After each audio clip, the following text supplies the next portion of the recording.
So another update ang aking gustong ibahagi sa inyo. Ito yung mga dahon ng kamuti na pwede nating magulay.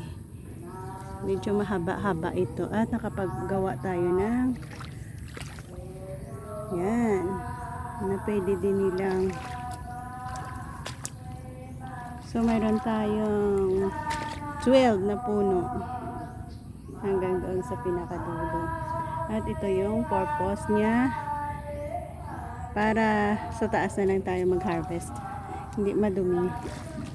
Walang putik. So ayan. So mag-intercropping tayo dito. Ito ay ang ating seedlings na rabanus. So in between dito maglagay tayo ng rabanus. Ayan. Madali lang naman to eh. So siguro 4. Ayan oh, very fragile na no, dahil sa tumubo na nga sila. Ganyan, lagay mo lang dyan isa-isa, tutubo lang yan sila. So i-update ko naman kayo once na mayroon na tayong makitang improvement. Ayan, very fragile nga kasi may ano na sila eh, may roots na, may gamot. Ayan. Okay lang, dahan-dahan lang natin ilagay. So ganyan, diba?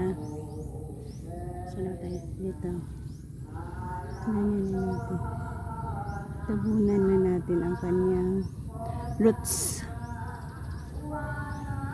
So isa-isa natin itanim yan at aabang na naman tayo sa result.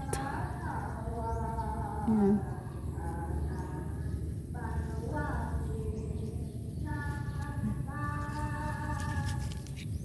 Damihan kaya natin dito.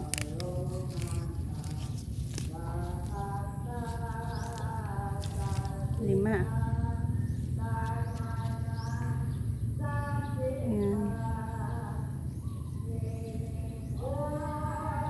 Ayan ang ganyan siya. Hindi ko alam kung tama ito, pero aasa ako na tutubo talaga sila. Ayan.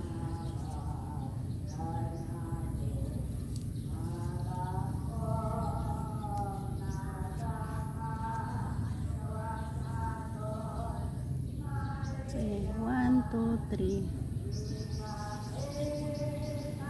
So, dito ulit tayo.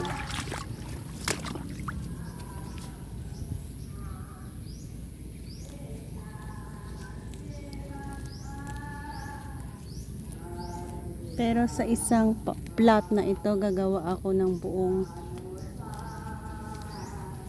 rabanus lang. Ito ay lagay lang natin dito.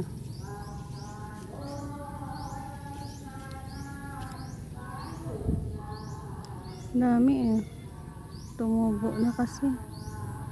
Wala ko sana itanim ito direkta.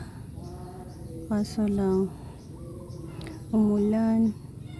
Diba may bagyo. So 2 days na nabasa. Kaya ayun. Okay lang.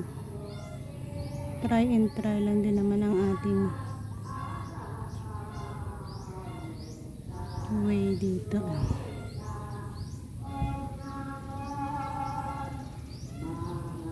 Pwede din naman pala pasok mo na lang. Yan. Takpan mo lang. Lalabas lang yan sila. Pag gusto nilang lumabas. So yan, siguro mag-e-end ako dito.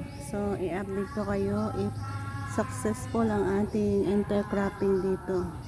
Dahon ng kamuti at yung ating rabanus.